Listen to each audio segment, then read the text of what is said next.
Welcome to the Guidelines Podcast, a once every 2 weeks discussion about applying user-centered design within South Africa. My guest this week is founder and Sand Dollar Design Head of Consulting, Jaco van der Heever.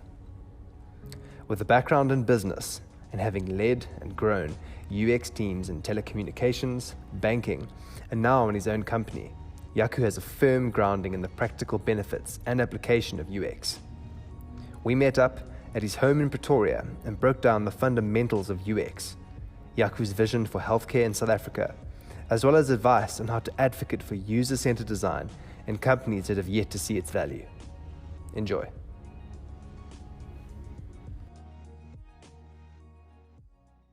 Thanks for having me, Jonathan. Yeah. So, I've been involved in the UX industry for over 13 years now. Sure. And it's really been an exciting journey, one that I didn't actually plan. It just kind of happened to me. Cool. Same. Okay. And over the course of your career, you've worked at a number of different companies, like telecommunications, and what other sectors have you worked in? So I started my career in the banking industry. So when I was in the banking industry, I actually started as a business analyst, and I just happened to be put on a project to do this new thing that Standard Bank heard about, which was called UX design. And that's where I actually got introduced to it. When was this? So this was back in, I think, 2006. Sure. Yeah, so quite a long time ago. Because to me, UX is a new thing. Like when I heard about it 2 years ago, it was massive in my mind as like this brand new field, but it's been around for a while then.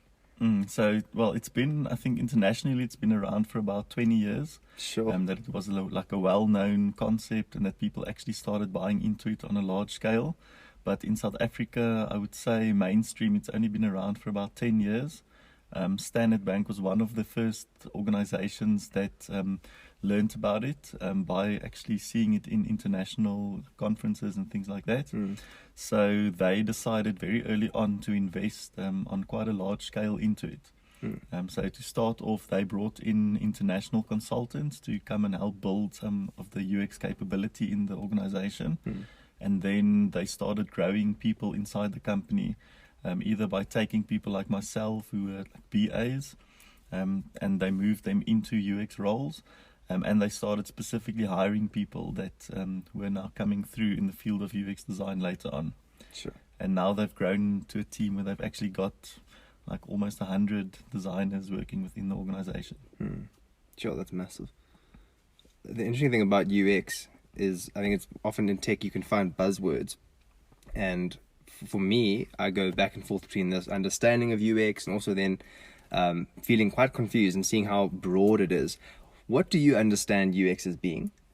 So for me, the key aspect of user experience is actually using data about users or customers to drive your whole design process.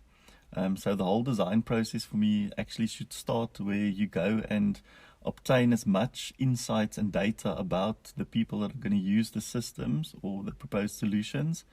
And then you use that data and insights to actually guide you in the design process. You can also use other forms of inputs like looking at best practice, for example, or leveraging on the experience of your team members to come up with good, solid designs. And then the last step of the process would always be to validate those designs with real users. Okay. So we always conduct usability testing to make sure that whatever you've kind of hypothesized with your designs are actually valid and that they work for that set of users. And one of the other aspects that also gets forgotten quite a lot is that UX design is typically done in order to achieve a certain objective or goal. So it's very important to have a clear understanding of the business goals that you're trying to achieve and to really understand the underlying strategy and the business itself that you're designing this for. And lastly, also to balance out the user and the business objectives with the technology that's available. So what happens is if you forget about the technology for the whole design process and you only think about the technology afterwards, you might actually be misaligned. So sometimes technology can allow you to do better things, and other times technology creates a constraint. that actually then takes away from your design. So you always have to bring a balance between the user, the business, and the technology. And that space is actually where I see UX operating in quite a lot. It's basically like data-driven design that's aligned with business. Exactly, yeah. Okay. So everything Not just aesthetics. everything that you do in UX should really be data-driven. Okay. You shouldn't just design stuff because you think it looks beautiful and you think something should work in a certain way. Okay. And I think that's one of the most humbling things is when you design something, even though you are very experienced and you've used best practice and all these other inputs, when you validate it with actual users, many times you get surprised by which things you assumed would work well. It just makes sense from a design perspective, but the users just don't get it. So it's always an amazing learning experience to test your designs with real users. I can remember when I first started hearing about UX, I went and sat down with someone who was working in it, and I showed him a website that I was working on, and like it was a beautiful website, but there were some functionality things that like were obvious to me but weren't obvious to him, and I kept on saying, yeah, it's beautiful but it's not usable. It's beautiful but it's not usable, which I think that's interesting. You mentioned testing. How does one go about effectively testing in UX, and what does it mean to test, and how does one do it? So user testing is probably one of the core principles of the user experience process. And for me, if you had to actually choose a tool from the toolbox of UX, it would be user testing. So if you've got limited budget or time or some constraints, I would always recommend to not take out the user testing aspect. And what we do with user testing is we firstly try to find a set of users that match the profile of the people that are actually going to end up using your system or your solution. So if it's for kind of broad customer consumption, we would actually find people to recruit the real types of customers that you would typically go and market this product or service to. And then in the testing, what you do a couple of things, but the main objective of the testing is not to get people's opinion about what they think of the system that you've designed. What you actually want to do is to give them a couple of tasks to perform, and those are the tasks that will help you as an organization achieve your goals and objectives. And you then actually observe and see whether the users are able to perform those tasks successfully. So when you see they become stuck on certain steps along the way, you start probing and understanding, like, is it a label they don't understand, or does the steps not make sense to them, or is the user interface confusing to them in some way? So as they go through these tasks, you would then see which of your designs actually work and which ones need to be improved. And you can then probe and discuss with the users where they're getting stuck, and to understand what we call their mental model, so actually how they think. So by doing that with at least 8 users from a specific segment of users, you could typically pick up 80% or more of your usability issues. And that would really help you to elevate your designs to a whole new level. Sure. So ideally it's done in person. So definitely in person if you can. There are some remote usability testing tools available. So it always depends on how available are the users in the place where you're actually located. So let's say you're designing something for an American company, then you would probably use an online testing tool. So examples of this would be stuff like usertesting.com. But locally, we typically tend to test in person. You just get much richer data. And the remote testing stuff, you typically don't get to interact with the users during the test. Get the nuances. Yeah, so it's not a moderated test. It's typically an unmoderated test, where the in-person stuff, it's moderated. So you're sitting there next to the user and actually probing and asking questions. And then another thing, so there's always this debate in the UX world about whether a UX designer should be the one testing their own designs. So I think this debate will always be valid and relevant, but the value in actually getting the designer themselves to test is that they actually understand the questions they had in their mind when they were going through the design process. And when they are the ones testing, they can actually start almost playing back those questions to the users to see if there was some thinking that they did during the design process that was maybe flawed or not informed by enough data.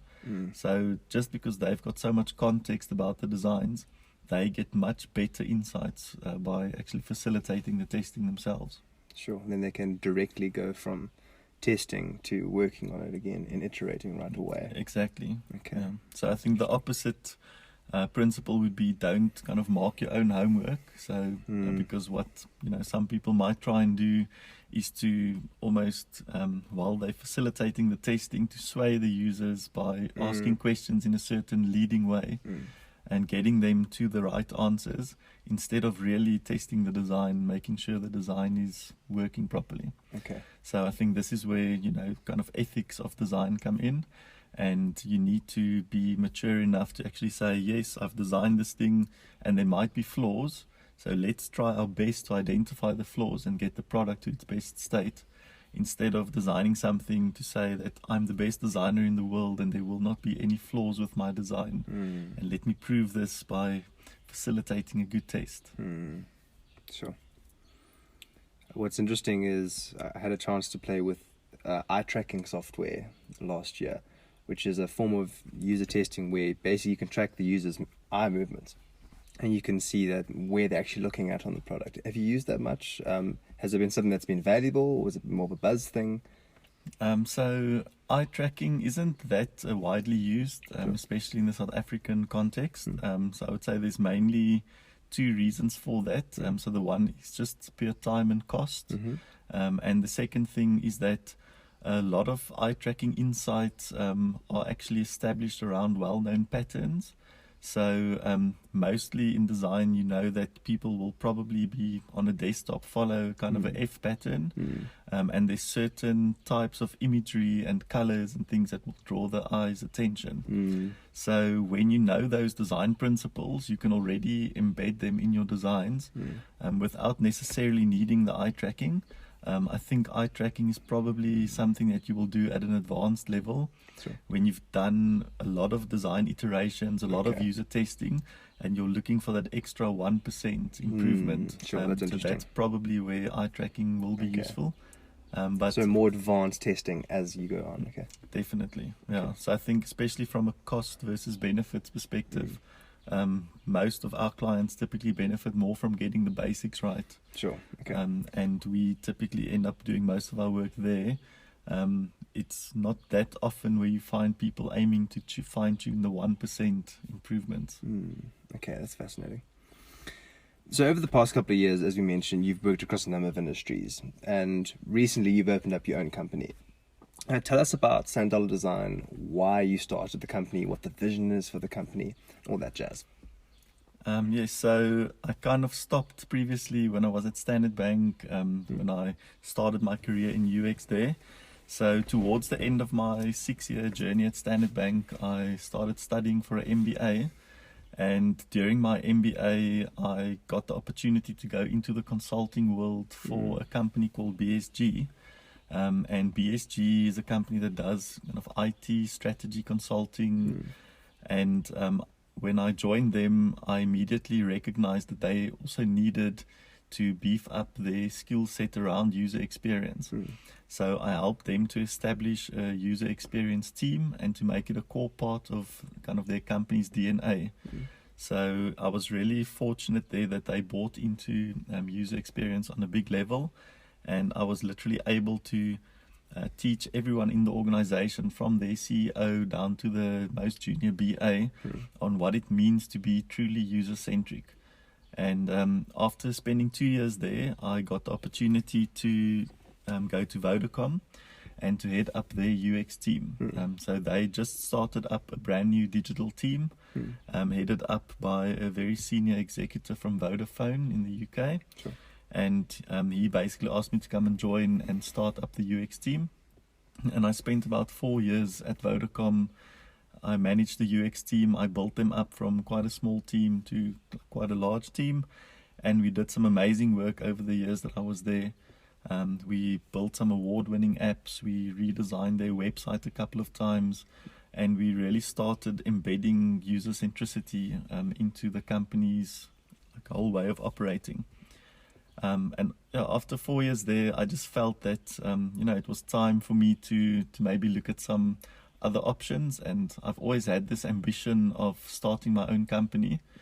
When I married my wife, it was actually one of the things that I said. I think it was about around 2010, and I told my wife that I would love to, by the age of 35, start my own company. And when I turned 35, I actually resigned from Vodacom in the same month, and I started up Sand Dollar Design. And I was given the opportunity to go and consult to a couple of companies, one including my old employer, Standard Bank. And I was able to use that as an opportunity to just grow this new business. And I just felt that I could really use my own company to go and establish a real high standard of user experience across various industries. And I've been really fortunate to be able to bring in people to the company that I really respect and that all have great attributes and skills as designers.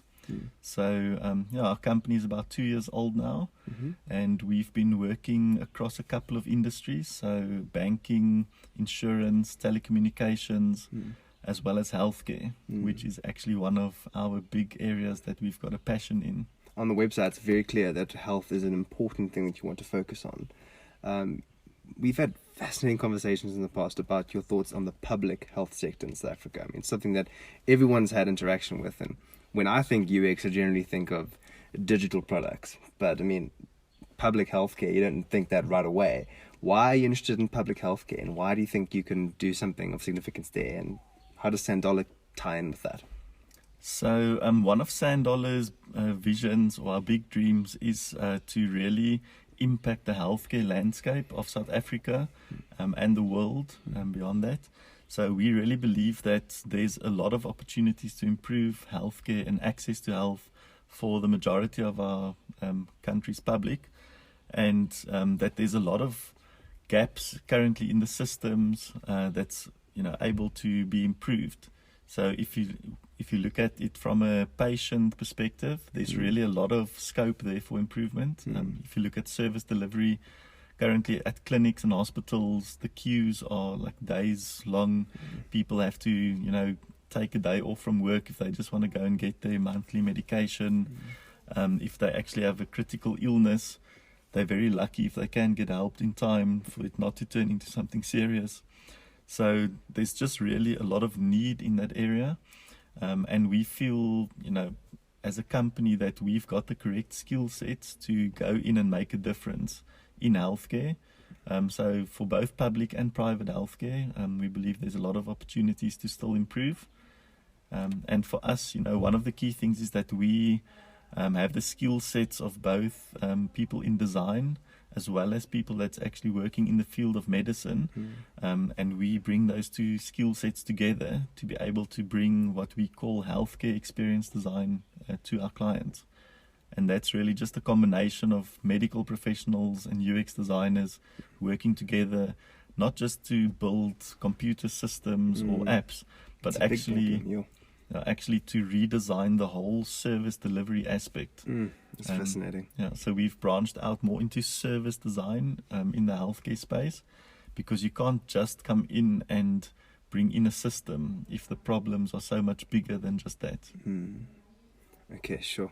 It's absolutely massive, and the scale of it is colossal. Okay. How do you believe that people currently working within the South African public health sector can kind of do their bit? One of the conversations I've had with someone else working in UX is specifically the problem with health is that there are so many different systems. It was some crazy stat, but there were like 100 plus different systems in one hospital. How does one go about fixing that specifically? I mean, because you don't want to add another system onto that. The whole system needs an overhaul. So this is one of those kind of big sticky problems that doesn't have like a quick fix or a nice solution that you can just say, take this solution, take this process, go and implement it everywhere. And because there's, the human element is involved, plus you adding in factors such as government, procurement processes, all of those things. So for me, it's really starting at a basic level with some small initiatives. So what we're trying to do from our side is to create awareness in the healthcare industry that they actually have a gap around experience design. So I think the place where healthcare is at the moment in both private and public sector in South Africa, and probably internationally, is that they realize that their systems and their processes are not great and they do need some help, but they don't actually know what help they need. So I've seen a lot of examples, especially in the public sector, where they have now gotten a partnership with some company to bring in an app or a system, and they think that bringing in an app or a system is the silver bullet that's going to solve all the issues. And I guess this whole industry is in a place where they coming from like completely paper-based systems. Nothing is like properly stored electronically. There's no proper workflows in between the various parts of the process, and they think that by just bringing in a system or a computer is actually going to make it so much better. And maybe 10 years ago that was the case, and that's where banking and telecommunications was, 10 or maybe more years ago, is that they did that transformation at that time.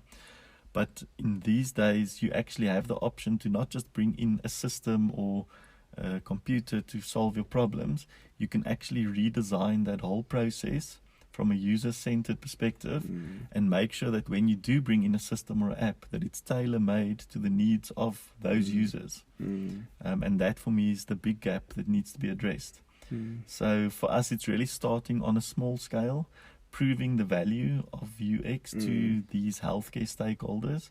And when they start seeing it in action, they will then buy in more and more to it. And hopefully then the scale will start increasing across the board. It's that point once again that UX is not just about digital products. It's not just about apps or products on your computer or phone. It's about something more than that. It's about every point of interaction with the user. What is a product in South Africa that you can see as being applying UX incredibly well? So, there's a couple of examples of good applications in South Africa. So the one thing that I would say first is that we haven't really seen a lot of good digital products being launched in South Africa from kind of the word go. So a lot of the ones that I'm going to tell you about now is actually like apps and systems that have evolved over time. And the key aspect is that these organizations have actually iterated on their designs over and over and over again and made improvements to them. And what we see today is a good user experience. But if you looked at it a few years ago, you might have been very frustrated as a user. So that's one of the core principles of UX as well, is that it's an iterative process and should be a constant learning and improvement cycle. So one of the first examples that I would take is the Takealot website. So Takealot started back in the day as two separate companies. So it used to be Kalahari and Takealot, and they both actually started using just like pure e-commerce patterns in their designs. So they used like the likes of Amazon as inspiration and just basically made a carbon copy of what they saw there. And so they actually started on quite a solid base. But I think in terms of the actual fulfillment of those orders and things is where they initially didn't do so well. But over the years, they've really improved those processes and made it super slick, fast and easy to come in. If they know you are, you press one button, you're logged in, add stuff to your cart, and you're out of there. And you don't need to re-enter your card details, your address, any of those things. So and there's trust that your stuff's going to actually arrive. And I mean, that's been built up over the years. It's not something that just happens overnight. So for me, that's one good experience that I can talk about in South Africa. Then another one that I've got is the Luno app. So Yeah, Luno's good. Yeah, so Luno is a cryptocurrency Luno's really good. trading tool. Yes, yeah. And so when the boom Bitcoin happened. hype was there, everyone dabbled around Yeah, in crypto a little bit, Yeah. and some of us burnt our fingers. Yeah. Luckily, not on any massive amount. Yeah. So what I just found with Luno was that, where with traditional banks, they have all really struggled with the onboarding process to get people to sign up and immediately kind of authenticate themselves as a real citizen, like proving their identity and immediately getting up and running with their account. So with Luno, it's literally a single experience. You go into the app or the website. I actually tried both, and you are able to very easily create your profile, authenticate yourself using your ID document or your driver's license. That happens instantly. And the only thing that you need to do is to actually deposit some funds into your account to start trading. So, and I was able to do all of that within a couple of hours. So for me, that was a very slick experience. And obviously because they launched in the last 2 years or so, well, that's when I became aware of them, they were able to learn from the mistakes or the shortcomings of other similar kind of organizations. So I think they did that very well. And you can really see they've put in a lot of effort into thinking how to make this process as smooth and easy as possible for users to be able to quickly get up and running and start trading. Then another kind of single-use app which I found very practical in South Africa, especially these days, is called Eskom se Push. So the name is very funny and controversial, but for those of you maybe listening from other countries, South Africa has been struggling with our electricity supply for probably the better part of a decade now. And we've recently been pushed into what's called load shedding again. So load shedding is electricity cuts. And so on a daily basis, you will get cut at some point of the day, and you don't ever actually know when you're going to get cut, because there's various stages of load shedding. There's like stage 1, 2, 3, and 4. And every day's schedule for load shedding on level 1, 2, 3, and 4 is different for every area. So it's very difficult to keep track of when you're going to get load shedding. And what this Eskom se Push app does really well is that it's created a quick and simple way for you to put in the places where you will be located. So you can put in your home, your office, or any other venues, and then it basically pushes notifications to you to say that you are going to get load shedding at a certain time of the day.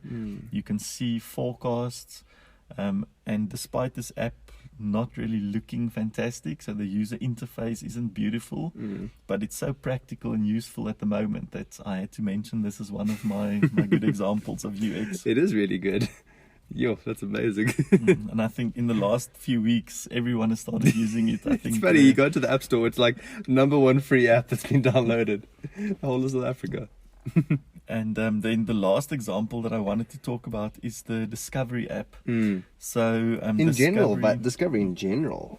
So for me, it's specifically the Vitality part of Discovery. Yes. So Discovery is South Africa's biggest healthcare insurance provider, and they've got a rewards and lifestyle kind of package that you can take as part of your healthcare insurance called Vitality.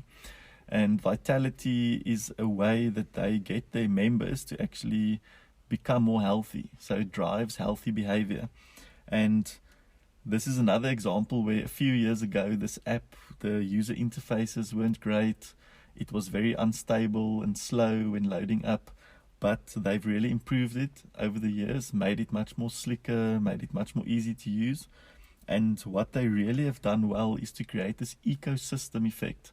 So an ecosystem is when you bring in a lot more than just a single benefit or value to the user. It's almost like you start locking them in because there's so many facets of their life that become like entangled with this experience. And so what Vitality has done really well is to link your whole insurance kind of package to your lifestyle. And if you're more fit, you actually get rewarded. They've got a long list of partners where you could get like free smoothies and movie tickets and popcorn and up to electronics and things like that. But they've used this very effectively to get people into their app. And now that you're seeing a lot of people in the app, they're starting to push a lot of their marketing and things in the app to tell people about other products that can complement them. Sure. They've also used social interactions to create more uptake. So you can actually link your profile to those of friends, and you're like competing with each other to see who's achieving their fitness goals and things like that. But it's just a great ecosystem that creates a lot of stickiness and a lot of opportunities for them to then further engage with their users. Sure. That's interesting. It's really done very well. So I have a question with regard to, it's quite a basic question, but I think that a lot of young designers or UXers will come against when they come into industry in South Africa. How do you advocate for design in a company or with a client who doesn't see the value in it? So say, for example, you're a young designer and you've been placed on maybe the design of a website, something pretty straightforward and simple, and you want to spend time doing things like user testing, you want to do a prototype, you want to do iterative design. How do you go about advocating for the time that's required attached to it? Because it's not just a thing of asking them that you can do it. It's asking for extra time, extra budget to dedicate towards UX, which is sometimes a difficult conversation to have. How would you suggest someone would go about doing that in a useful way?